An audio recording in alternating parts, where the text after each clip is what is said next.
or good evening. Sari Hanafi will be speaking. He's the president of the ISA. Wait, I have to click this off to get the screen right. And we are very happy that also that he can join us because of energy and connectivity issues in Lebanon, whereby some people must manage by generating private electricity sources, but at the university that is okay. Sari's talk today, the theme he has chosen of soft universalism is particularly meaningful, important at the juncture in which we are. He parts from the hard universalism of Eurocentrism, the Washington Consensus, and so forth, which, by the way, had already ruptured because of Huntington's clash of civilizations. And he also parts with some of the excesses of postcolonial studies, which often tend to reject universalism altogether.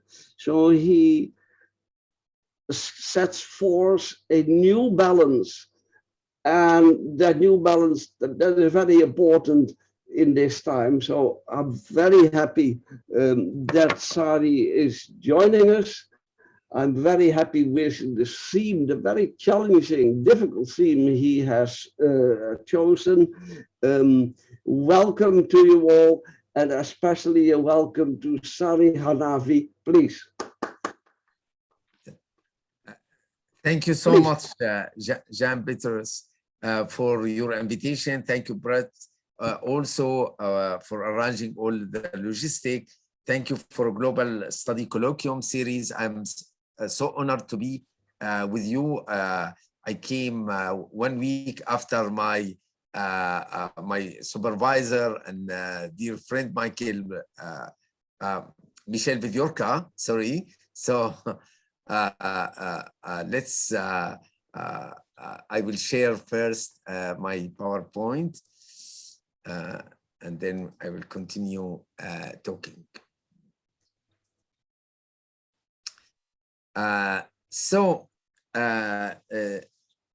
Let me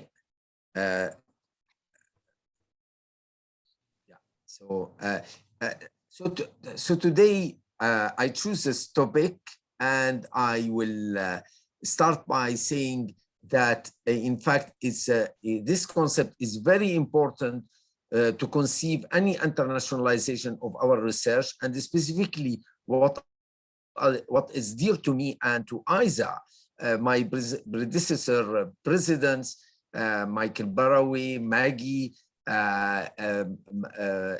the concept of global sociology, even Marcus, and he's with us, Habib, I see also, I mean, all they wrote about global sociology. So I will show how soft universalism is very important for global sociology.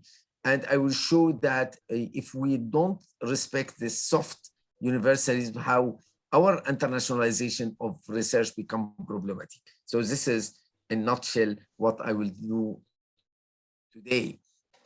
So in fact, internationalization of research, which is really very important, is not, we should not be in either or, either local relevance or internationalization. So internationalization is really where it's important to have our peer conversations. What I will do today, that in fact reflection in the internationalization and the problem of internationalization was really the object of excellent contributions of post-colonial studies, and even what we call now decolonial approach. But I will as Jan said, that I analyze this discourse as a discourse and not as a theory, because I don't have a problem with the postcolonial or decolonial theory, but I have a problem with the discourse, how it thought this relationship between West and East, between universalism and contextualism. So I will go beyond these discourse, as I said, to propose the concept of global sociology, which for me has three features. First is declaration of positionality of the author. So biographies from where is the field work, geography is extremely important to account for this global sociology. The second feature is we do it only when we take into account a comparatism and not to fill to what the late Orlik Beck called methodological nationalism. So we need to go beyond one nation-state centrism. The third features is what really the object of this talk today is a soft universalism. I will make at certain so far simply very descriptive things to talk about it. Is descriptively is combining between global, transnational, general with the national / local / particular. Let me tell you that as an editor of the Arab Journal of Sociology, Idafat, I noticed that often when I receive a manuscript and from the introduction, the setting of a stage is very local, is rarely the author extrapolate and go to the global. So this is why I always advise that the good process is you start from the global, the universal concept, and then go down to your particular case study that that you are dealing with. So simply, global sociology is accounting for national traditions, accounting for diversities. It's sociologies in dialogue. This is the title of the last book I edited, published in Sage. So this is, if you like, we need a soft universalism for a global sociology. I will show you today is more than I will work the negative. I will show you where you have really problem that you are producing problematic internationalization, which doesn't yield a global sociology.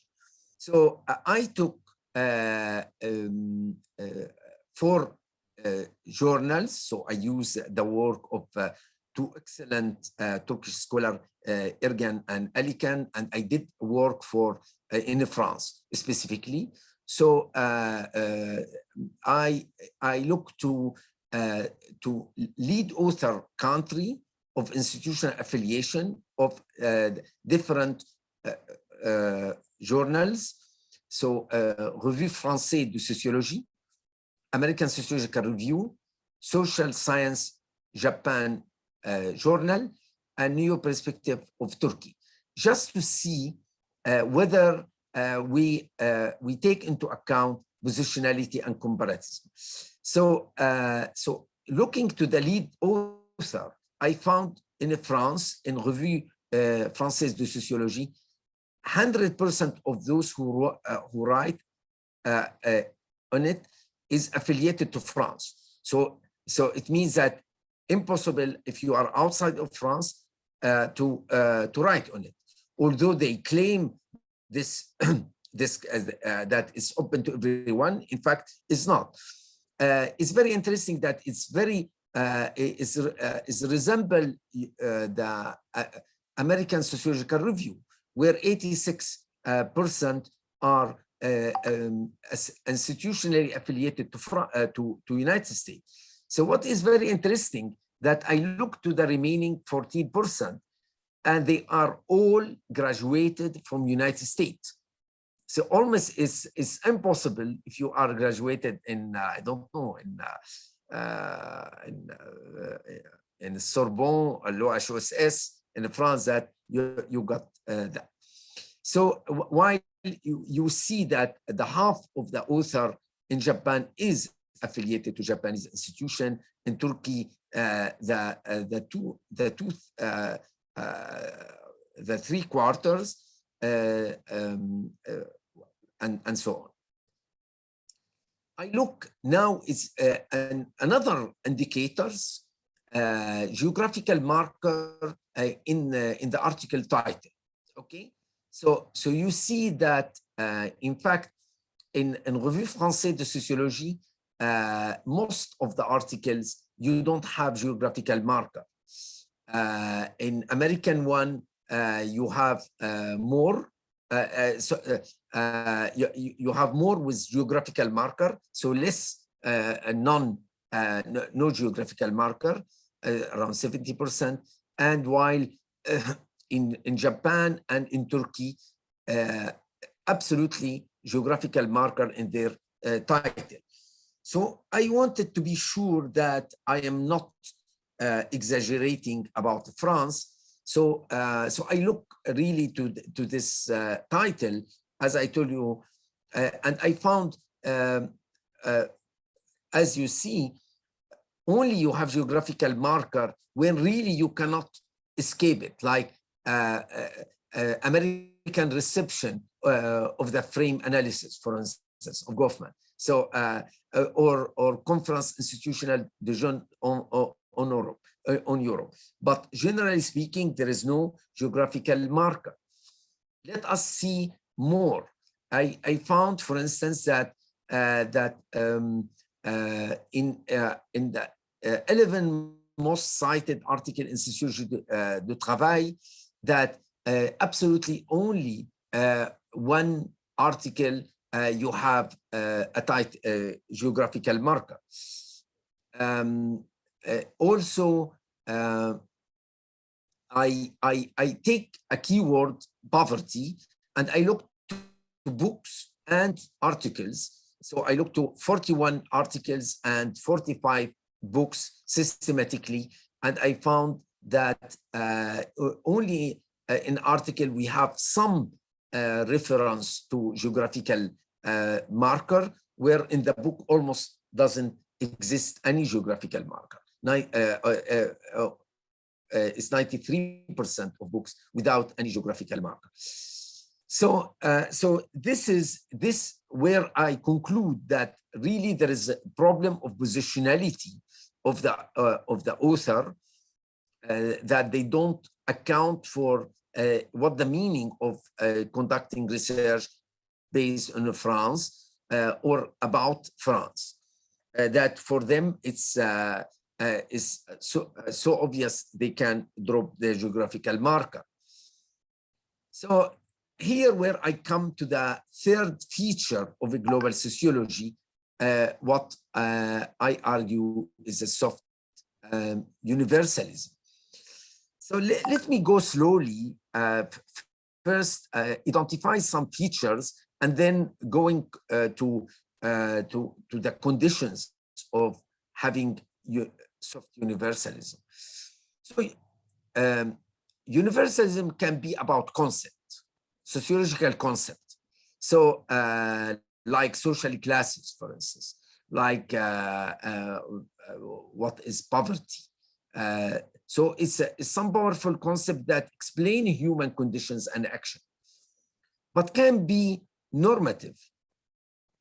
All cultures have some values in common, even if they are buried under layer of different behavior patterns and system of belief. Somehow, the soft universalism, the normative feature, believe that universal values, that there are universal values, but they can be applied in different ways.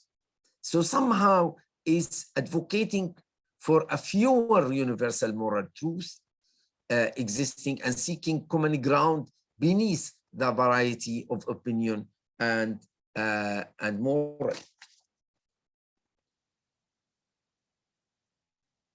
It's about right to culture, which is part of the Universal Declaration of Human Rights. So soft universalism actually navigate between right to culture, where we can get some relativism, but also promote and protect all human rights and fundamental freedoms. Let us quote from the Vienna Declaration states, Vienna Declaration, which is very important as something supplement the Universal Declaration of Human Rights. So when the significance of national and regional particularities and various historical, cultural, and religious backgrounds must be borne in mind, it is the duty of states, regardless of their political, economic, and cultural systems, to promote and protect all human rights and fundamental freedoms. So this declaration allow that even if you don't believe culturally, you need to promote, even if you don't believe culturally on the right for gay community people to get married, you need to protect at least their life and their right. I think the contribution of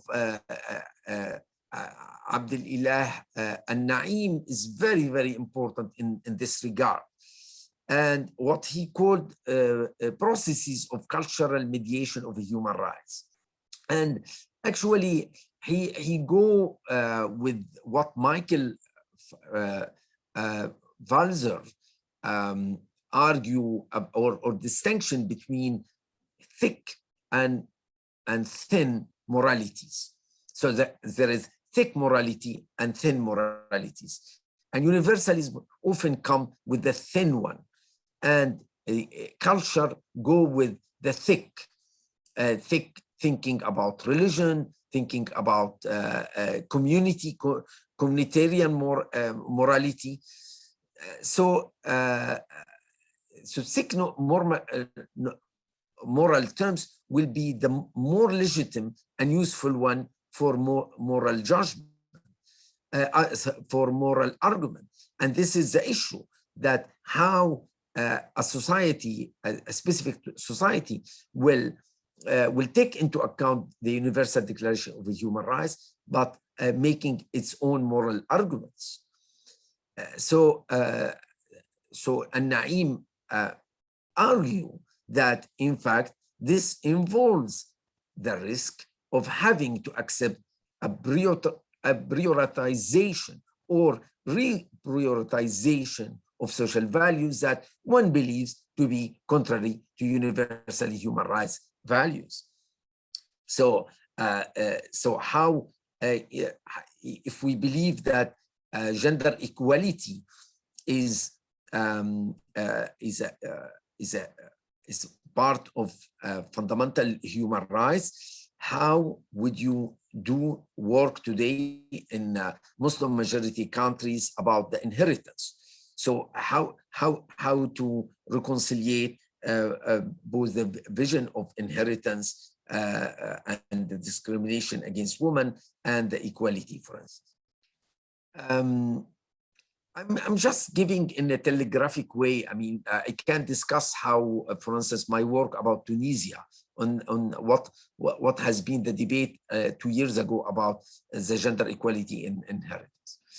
So I continue in some features of soft universalism, and now you will see that I disclose somehow my affinity to Jean Rawls' political liberalism.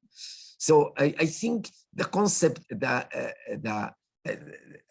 the work of Jean Rawls, but not only Jean Rawls, Charles Taylor, Will Kimlicka, about accommodating reasonable pluralism of different comprehensive doctrines, go in this direction of soft universalism. So I think the work of Jean Rawls about overlapping consensus is extremely important, because even we are ethnically having different culture, religiously different culture. A liberal society can work a common language, a common procedures in order to reach an overlapping consensus, even if we have a different comprehensive doctrines with different morality. So he argued that even not agreed in the core issues, there is cooperation between different group, ethnic group, religious group, moral group in a society. I think we should really remember that the context of Universal Declaration of Human Rights in 1948, after the Second World War, the world is so divided. China is there, the Soviet Union, the blocs, and nevertheless they reach this beautiful Declaration of Human Rights. And coming from the South, I cannot tell you how important as an arm in my hand to argue against the torture in the different regime in the Arab world, for instance, or against the colonialism and things like that. So I think we should give some faith even in IR, in international relation, that there is a kind of overlapping consensus, not only in the nation state level. So somehow I'm arguing that soft universalism is soft, yet not soft on relativism, because I'm really afraid of what I called in my work is mythology of uniqueness. Even I criticize the knowledge production in Palestinian, and actually this is a mirror image between Israelis and Palestinians. I mean, both they believe in mythology of uniqueness, that they are really specific case that we cannot compare it to the other case. For the Palestinian, this is a very special colonialist cases, and for the Israelis, that they have a very special nationalism, even if religious nationalism, that it's a specific, is a unique modernities that we should take it into account, things like that. So this is what I'm afraid the relativism can lead us. I love the work of the Irish political scientist and writer Fred Holiday. Sorry, I wrote it badly, I think, H.A. Holiday. So he wanted to combine what he called analytical universalism and historical particularism. So let's start by historical particularism. Historical particularism of a region and the applicability of social science thereto, i.e. general analytical and theoretical categories independent of specific data and situation, while retaining an ontological reflective self-awareness, while retaining an ontological reflexive self-awareness required to avoid the inadvertent reification of historical relationships of domination between the West and the Orient. And I think this this idea of holiday is extremely important, because this is where I criticize the excess of the postcolonial discourse in my region, in the Middle East, in the Arab world, where I feel clearly that for instance, today the position of the left, of some left, vis-a-vis the Arab uprising, that nothing should be that the main contradiction is always with the imperialism and with Israel. And even if Bashar al-Assad will kill 20,000 prisoner in the prison, die starving, that still the primary contradiction is with the imperialism. So this kind of is incapability of seeing the Middle East in its particularism, how to combine the analysis of colonial process with the authoritarian process.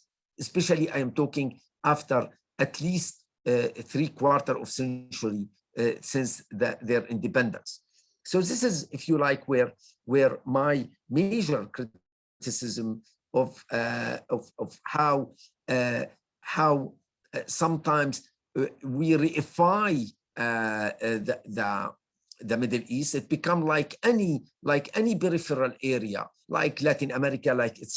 No, we have a historical particularity that we should account for, and in the same time, it's very important to use the general analytical and theoretical categories that we take it from the social science. Having said all that, let me go to 3 conditions for me to have a soft universalism. The first one is a concept or a value can be universal if it is the outcome of quasi-cross-cultural consensus. So this is, it means that we want to be sure that the discussion go beyond the Western case, and that there is sufficiently debate that we got into the conceptualization of a value or a concept.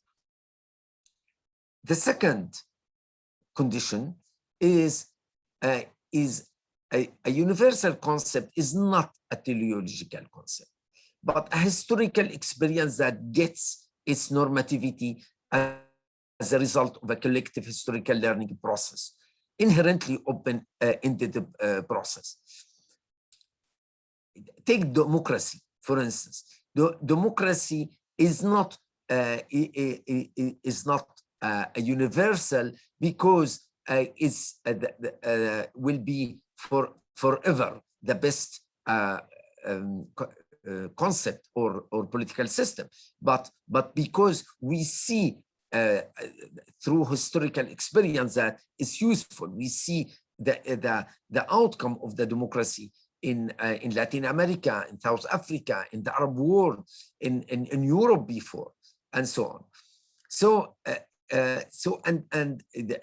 idea to refuse that teleo is because human knowledge and endeavor are fallible.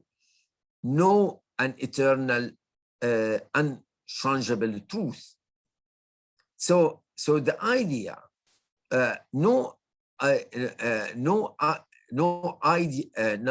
idea of the best time, and for instance, for the Islamists always talking about the time of the Prophet Muhammad like the best time, and no, so there is no best time nor a moral progress.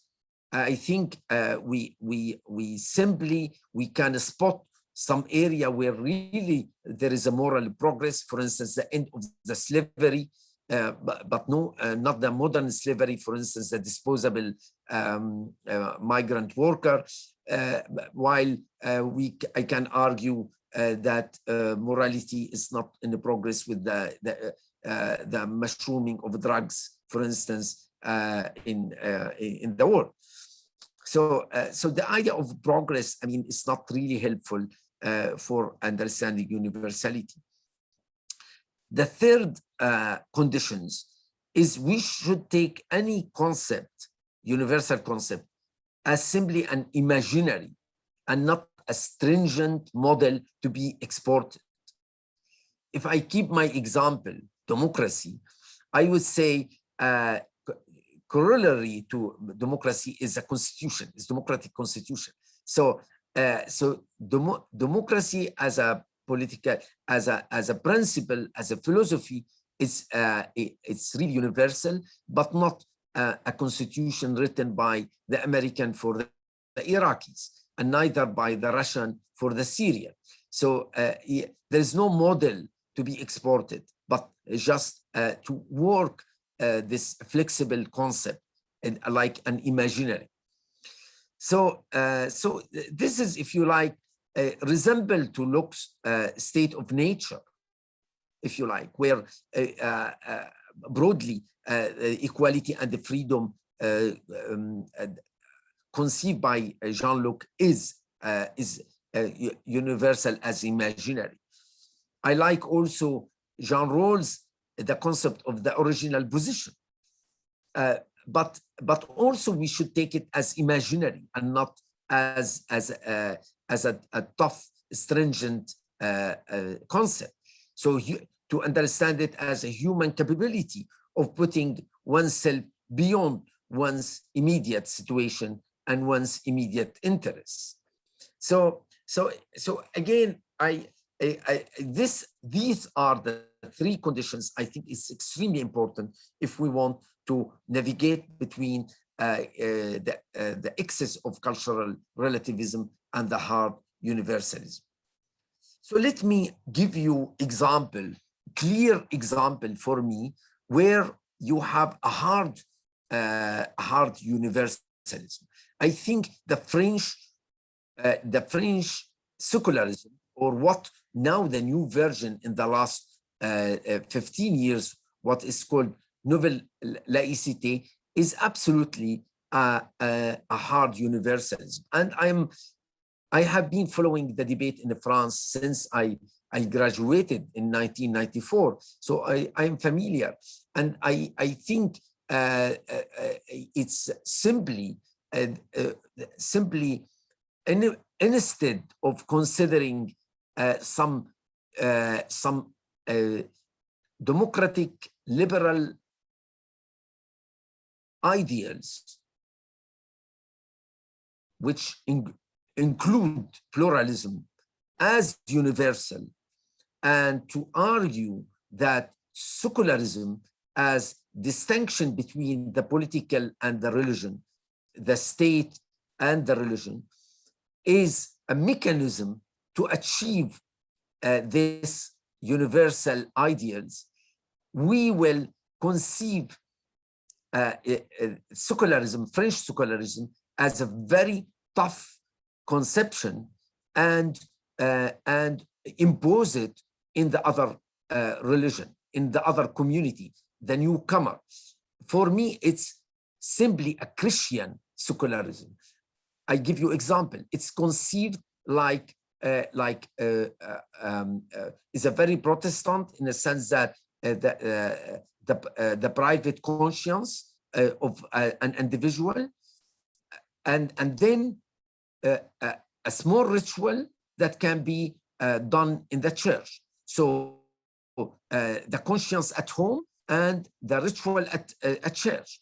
So there is no place for a woman to wear a veil in the public spheres. There is no way that somebody talk about religion in the public spheres.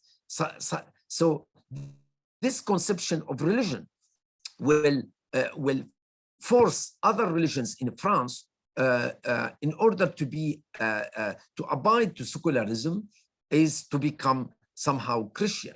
So I think the whole debate in the last year with the Macron speech targeting member of Muslim community who refused to be assimilated to cultural majorities is really example of this crisis of what is going on, of this conception. And unfortunately, this conception of nouvelle laïcité is not only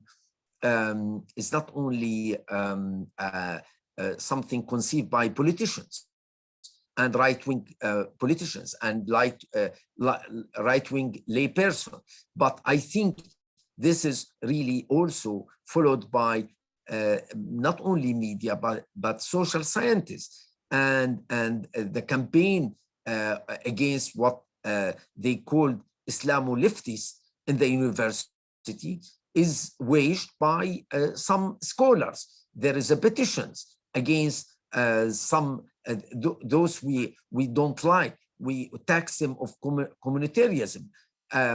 Michel Viviorca was taxed of communitarianism. So it's really, it's more and more, the stuff universalism become against the basic tenet of the liberalism, which is the freedom of expression and things like that. Again, I can bring example Farhad Kazokhofar and etc. It's very interesting. Even a colleague, Abdel Ilahi Hajjat, he's a sociologist based in Belgium. He has a study about Islamophobia and how again the refusal of the French sociologists and social scientists use this word, and if they use it, they put it between two brackets.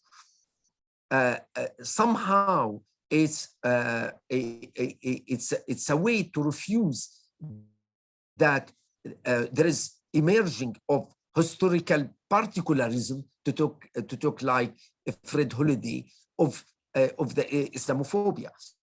And here really I should give a credit to Stéphane Defoy, my dear friend from France, when he saw my paper criticizing postcolonial studies. He told me, Sari, the first draft I wrote 3 or 4 years ago, he told me, Sari, your writing is not for France. And I do believe that France need a decolonial approach.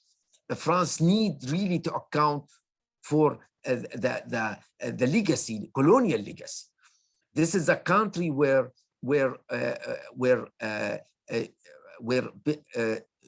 scholars and good sociologists, unfortunately, some of them, they write to denounce their colleagues that they are just against the social cohesion because they look to the history and the colonialism. My last example, I will stop here, also to problematize this hard universalism in France. So let's take another debate in France about blasphemy. So is blasphemy is a right? Is a universal value to core? My basic reply, yes. But if I think about French context, so now I will look to the historical particularism of France. Should we see whether it entails incitement against minority that has its fragile status as a citizens / migrants? By the way, most of the Muslim community in France, they are citizens, they are not anymore migrants. So blasphemy is now hailed not just as a right, but as a kind of a duty.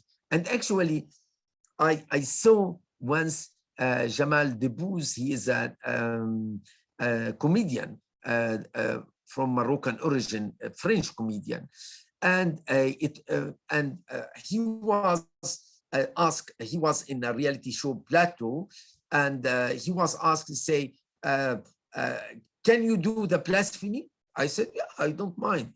I said, and then the public, they said, "Do it, do it, do it."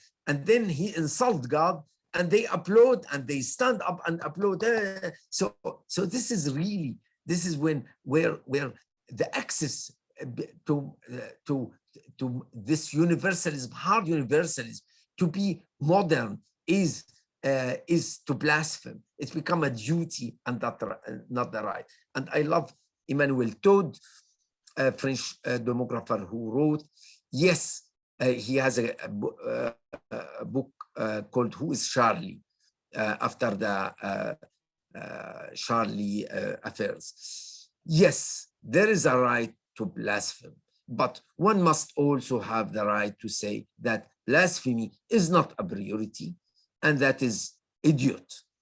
I was demanding the right to counter blasphemy, to say that the caricatures of Muhammad were obscene, rubbish, totally historically out of sync, and the expression of rampant Islamophobia. And for doing that, I was accused of complicity with the terrorists. So unfortunately, this is a kind of models of tough and hard universalism. If you combine it with the lack of positionality and comparatism in the French academia, in one of the major trend, let me say, not to tax all the field, French field, and this is why I think France today, its sociology is the field, is autosuffisant, is not internationalized, it's not a global, is incapable of doing a serious global sociology. Thank you so much.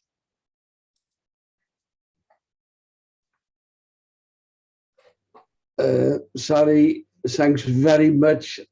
I'm thinking of Emmanuel Wallerstein, who time ago referred to French multiculturalism as a Jacobin dream of uniformity.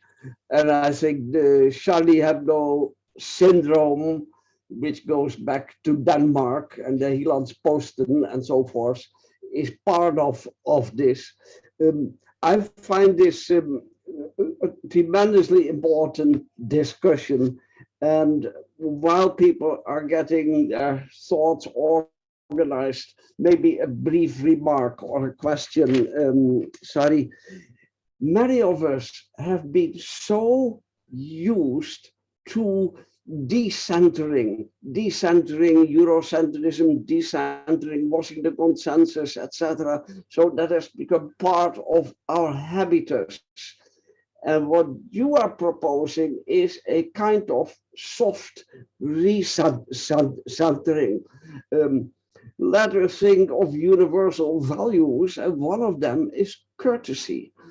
And the courtesy that is lacking in Charlie Hebdo, and lacking in Jyllands-Posten, and lacking in the comedian you just mentioned, this is the original position that you refer to in relation to John Rawls, the position of empathy and contributing to quality, high quality public sphere, in which this kind of the need to insult people and isolate people who are already vulnerable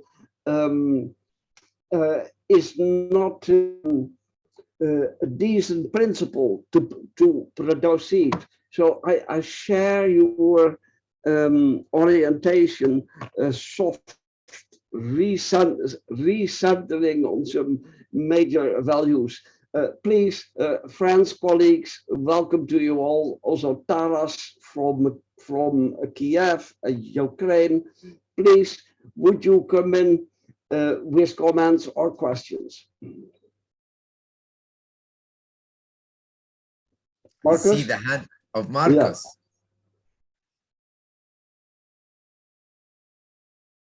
So, no, we don't hear you, Marcus. So nice to see you. Still not here. Now?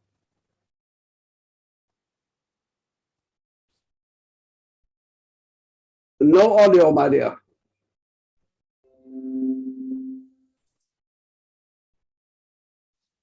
No, we don't Pas, hear you. pas encore. So please, Marcus, while you sort out audio,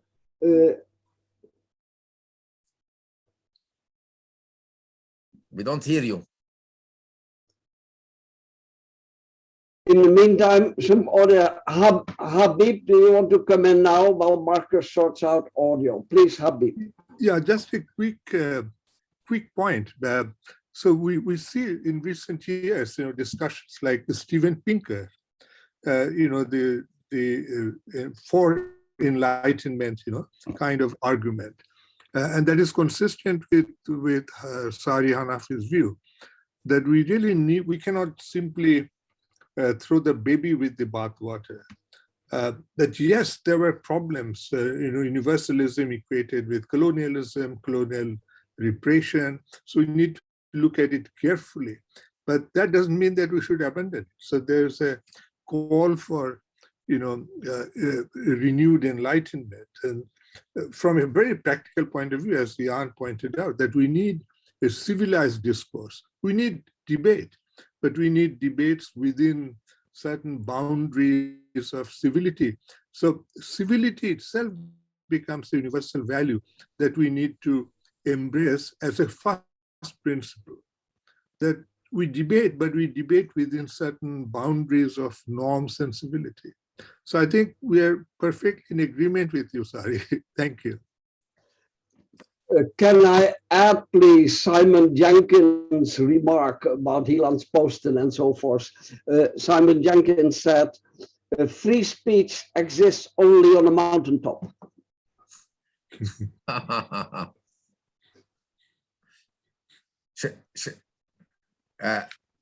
Jan, should I comment on Habib or? Yes, for now, until Marcus finds his audio. Test.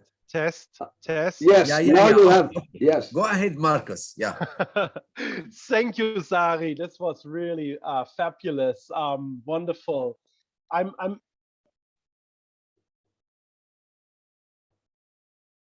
most sympathetic with the strategic direction of your talk.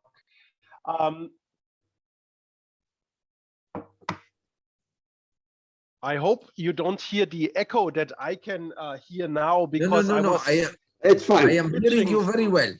Oh, wonderful, wonderful. I was switching microphones in between. So my question is a small question more about semantics. And maybe it is connecting to when you were said that you don't intend to be soft on relativism. I was thinking all along about Mahathir's discourse in Malaysia to carve out exemptions from human rights by saying, oh, we are so particular. I also do share with you the notion that it cannot be teleological, but there is, beside the analytical and the historical, also an aspiring to encounter, to exchange, to engagement, to equal standing, to an open speech act, to a kind of a democratic inquiring attitude. However, my question, and this is why I call it a semantic question of above all, is that binary distinction between tough versus soft. Is that maybe running danger that it is a bit too weak vis-a-vis to what is at stake? Why do you choose the juxtaposition, the binary terms of tough versus soft, as opposed to, let's say, sick versus thin? A sick notion of universalism would be, loaded with all sorts of aspects. It would be expansive. It would not allow all those many niches of a process, whereas the thin is a bit more spread out, but it can still be tough against those who undermine the universalism of democracy and so on. Or something like closed versus open universalism. So I want to sort of force you a little bit to justify, why should we preserve tough soft as opposed to thick thin, as opposed to closed versus an open universalism?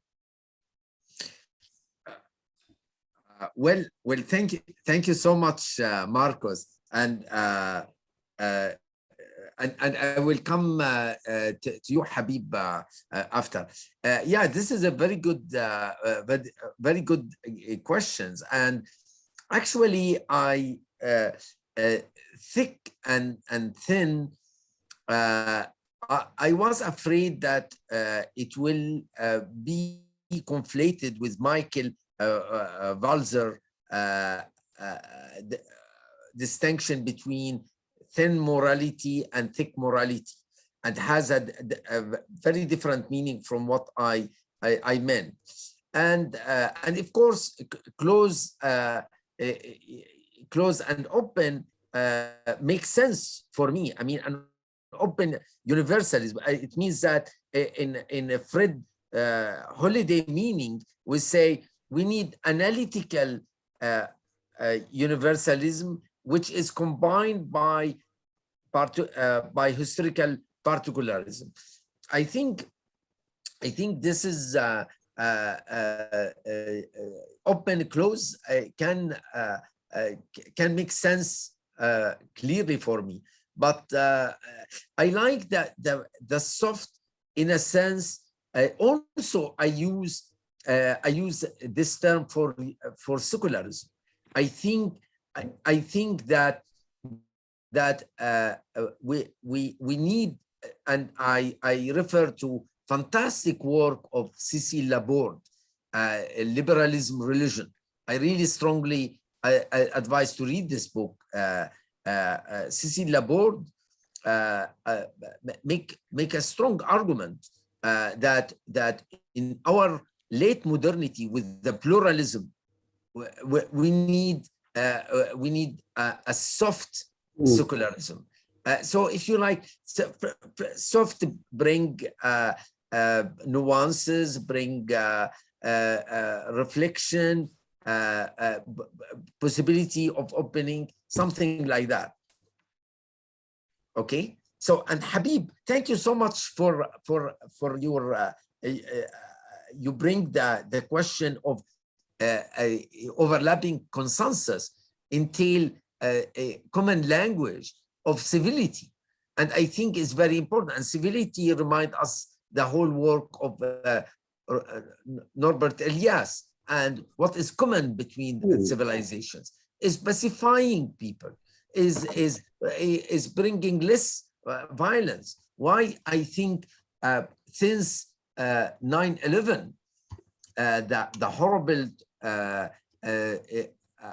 terrorism of Al-Qaeda and the war of terror, which become like a soft grammar of taming all the opposition, taming, etc.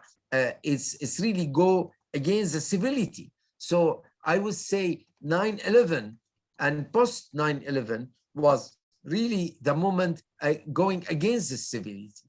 So bringing universalism harder and harder. So in this, so I agree with you, Habib, on this term. Yeah. Let me raise in the meantime another question. Paul Kagame, Rwanda, and his armed forces have intervened in Mozambique against Al-Shabaab. This represents another kind of situation. This is an outreach from a small country, 13 million people with very well-organized armed forces against the Islamic extremism on the part of Al-Shabaab. Where do we place this? Sari, where would you situate this? Sorry, while you were talking, I was reading in the chat, why not interconnectedness rather than universal? Can you, Jan, repeat your questions? So are you talking whether the fundamentalism, with the fundamentalism, can we reach overlapping consensus? This is what you want to say? Okay, Sari, I would like Taras to develop his point, but meanwhile, a quick note. Kagame's Rwanda's intervention is tough, and it also represents a commitment to certain universal values in Mozambique. It is also a cross-border and a military intervention. Is it open? Yes, probably is, but it also presents, and it is tough, certainly, it also represents certain problems. In your balance, how do you place this? Or maybe the question is not entirely fair. Maybe let me ask Taras, do you want to come in and elaborate? Okay, yeah, and then I will come to your question, Jan. Okay. Taras is not responding yet, so please. Okay. So, sorry. Okay.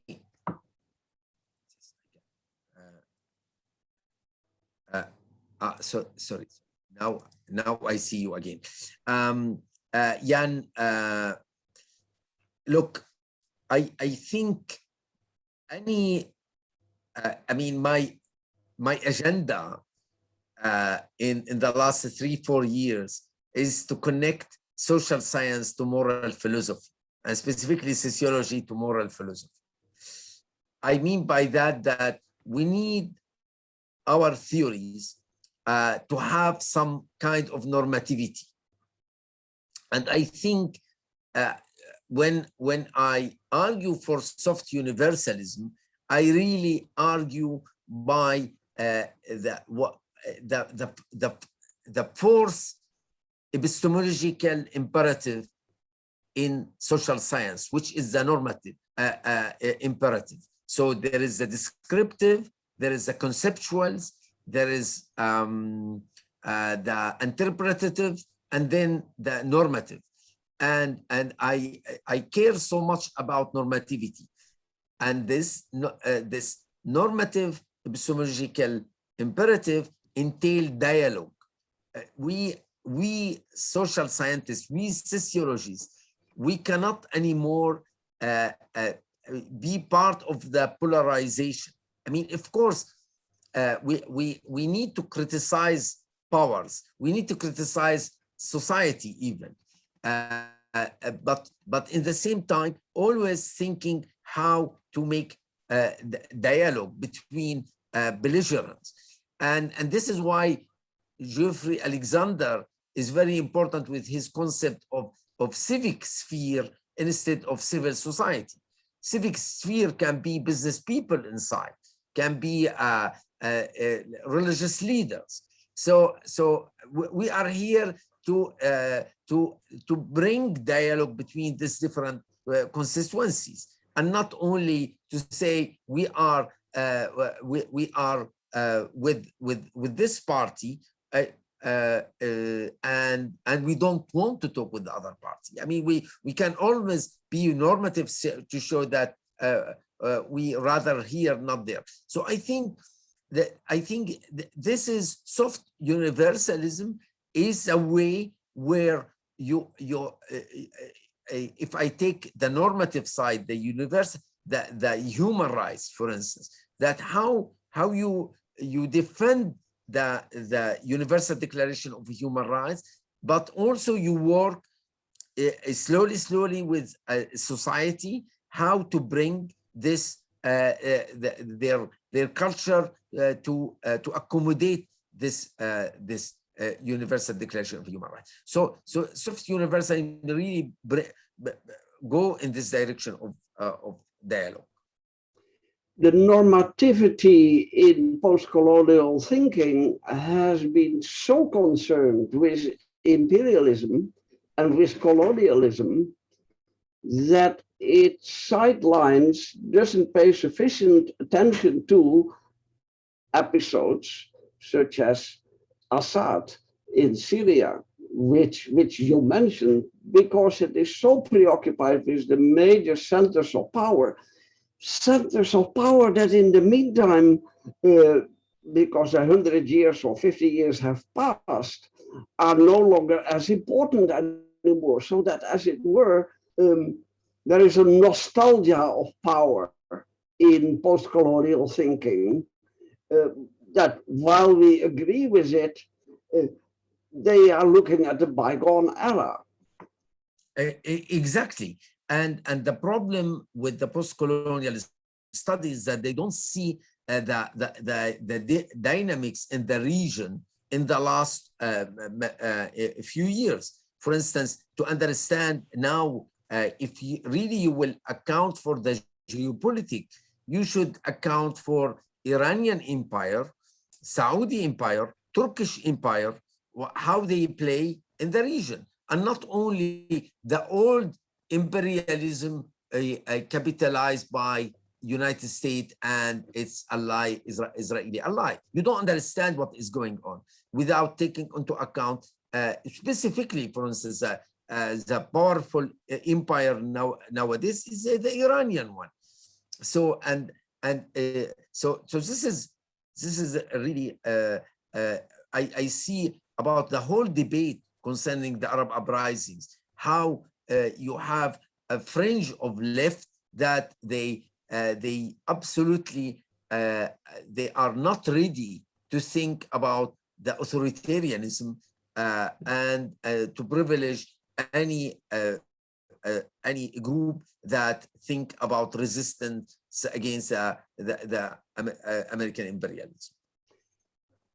Sari, and another limitation I find in post-colonial thinking is that then these new forces are viewed through the lens of the old times. So that about China, people talk in terms of imperialism. But China's keynote is infrastructure. So we should view also the new forces and the new dilemmas. We should be able to view them in new and appropriate terms, not the old terms. Absolutely. And actually, China is really it's a new way of doing geopolitics. I think China, the very fact that they don't want to interfere in local affairs, even if you have a flagrant violation of a human rights, is very political. So it's you need to account to different modality of intervention. So the non-intervention, non-assistant duty of assistance, I mean, is absolutely missing in the case of China. China really today, if it has the opportunity to revive the authoritarian regime like Syria, just to benefit and to do the reconstruction without any political process. In that regard, Russia is much more rational politically than China about the Middle East, for instance.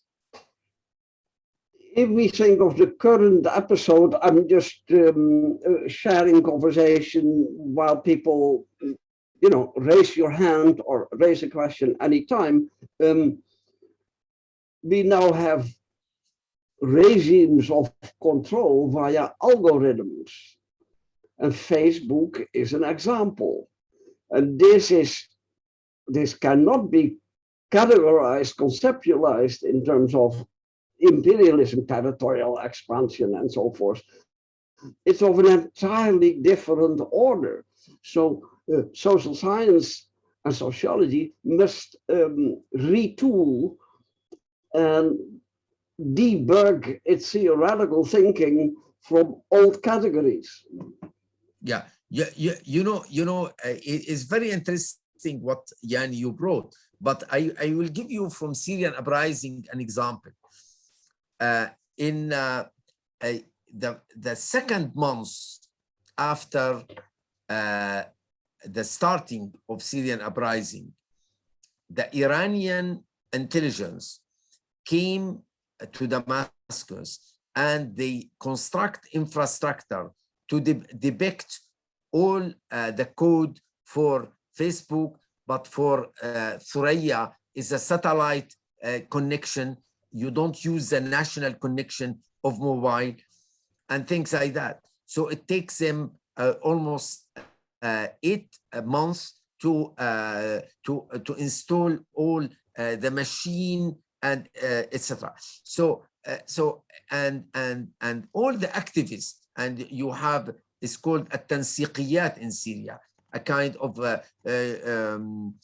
coordinating committees in each village, etc. They suddenly in 8 months you have almost thousands of people captured and took to prison and killed in the prison. I mean, tortured and killed in the prison.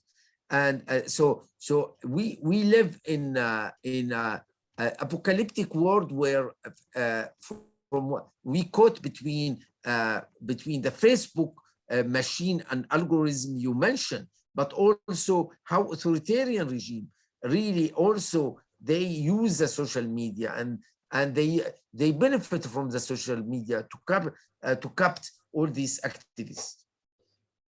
Israel's ONS, cooperating with Saudi Arabia, the export of Israeli surveillance technology going back to the 1960s and 70s in Central America, now surveillance tech from India and China being exported to African countries is another example of this. Absolutely. I mean, before coming to your talk, it was in the BBC, the first news that how the Prince of Dubai, bin Rashid, he used Pegasus to not only to spy his wife, who is through him in London, but also he spies lawyers, all the network of his wife. So it's and this is a typical Israeli Emirati cooperation in terms of violation of human rights. So if we see a retooling of authoritarianism, decentered, there are many centers, it's a multi-centric authoritarianism with different outlooks and agendas. We need a retooling of social science, and the blanket preoccupation with imperialism, colonialism, etc., is in this context old-fashioned.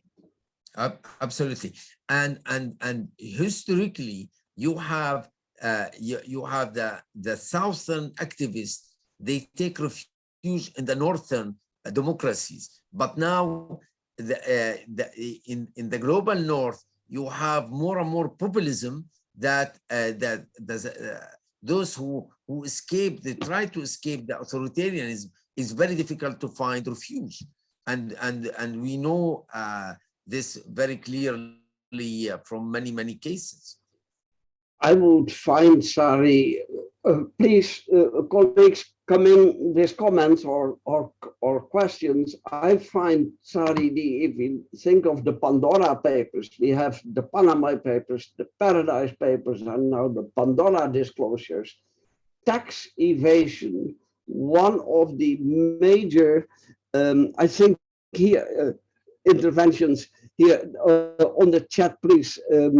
Sari, have a look at Taris' point. Yeah, so Taris say, from which sources the soft universalism can arise? Is it common experience, human nature, constraint of interconnectedness, or some universal law or system, or what? That's what provide the common. What provides this common ground? Source of hard universalism are quite clear. It's produced and maintained by domination. What are the foundation of the soft one?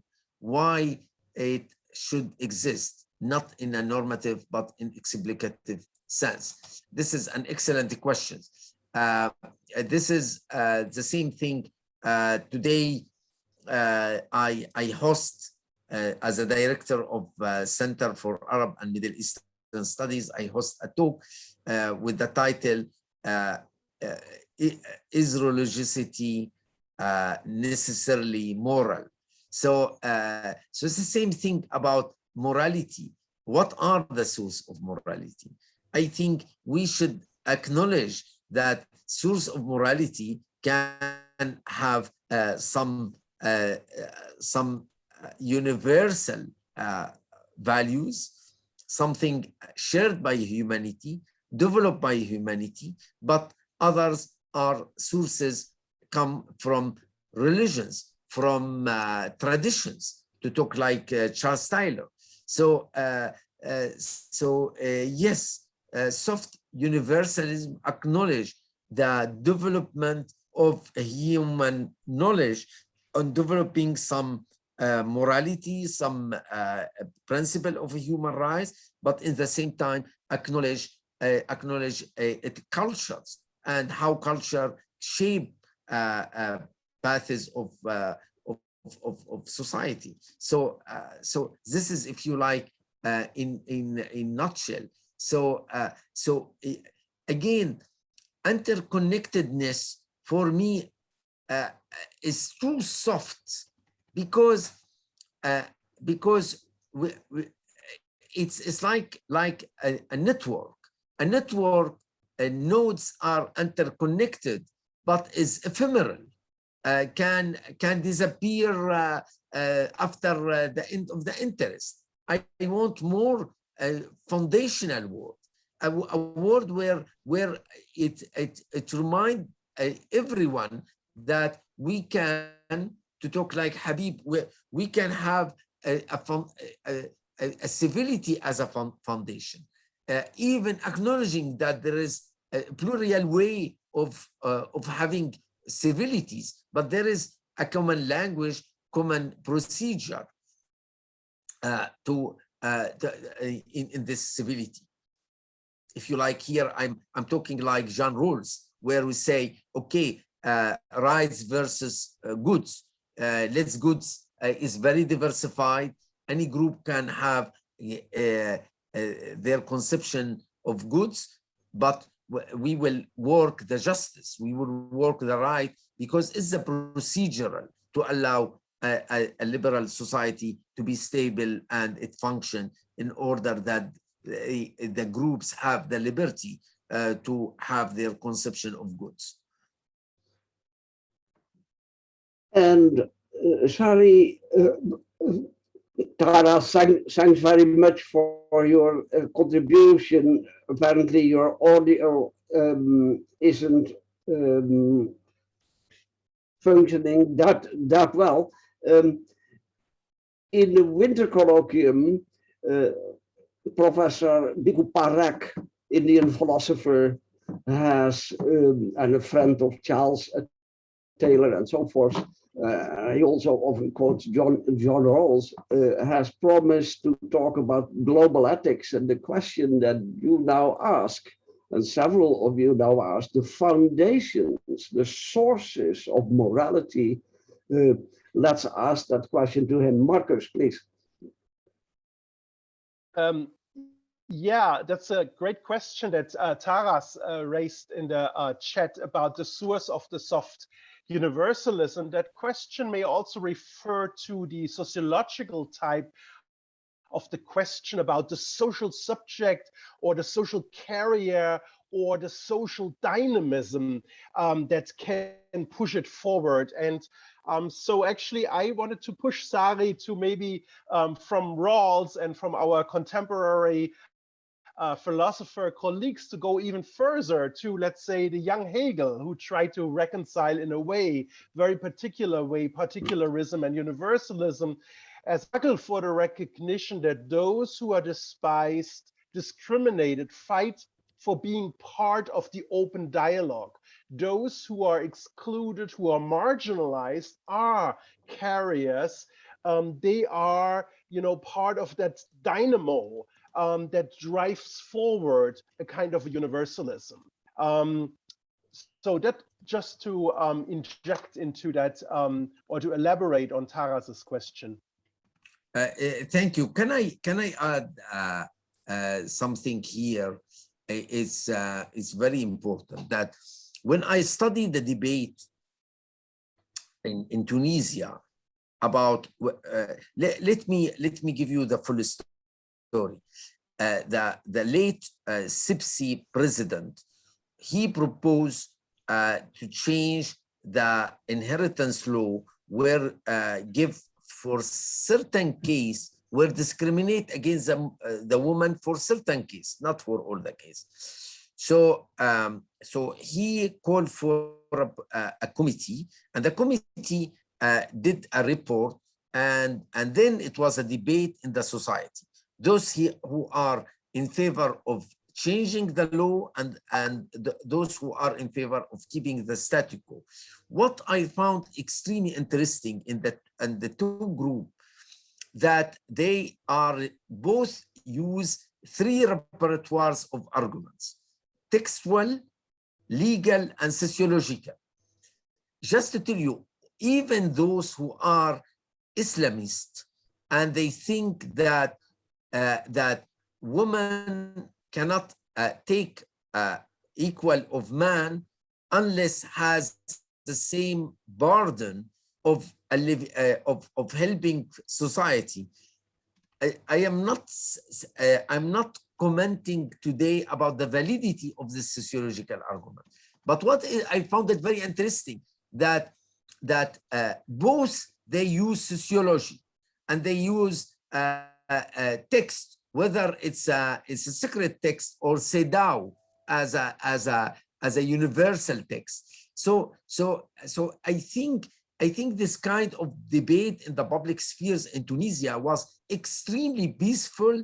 They reach a kind of a common ground to say we will allow people to choose whatever they want.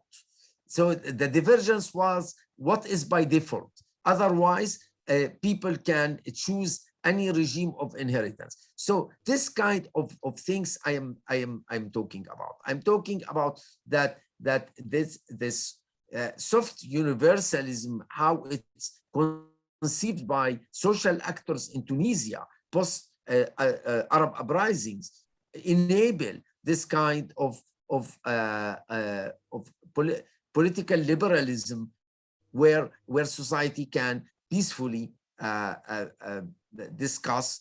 And so the question, what is the source of morality, doesn't have much meaning, because they use sociology. It means that they think about the utility today, about giving the woman the same share or less share. So this is what I want to say. Now there is a female prime minister in Tunisia. Yeah. I am so glad for that. Yes. Yeah. Even if I consider Saeed is an authoritarian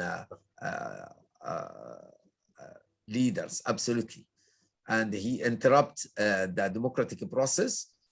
Even it's chaotic, but it's better than one-man show regime.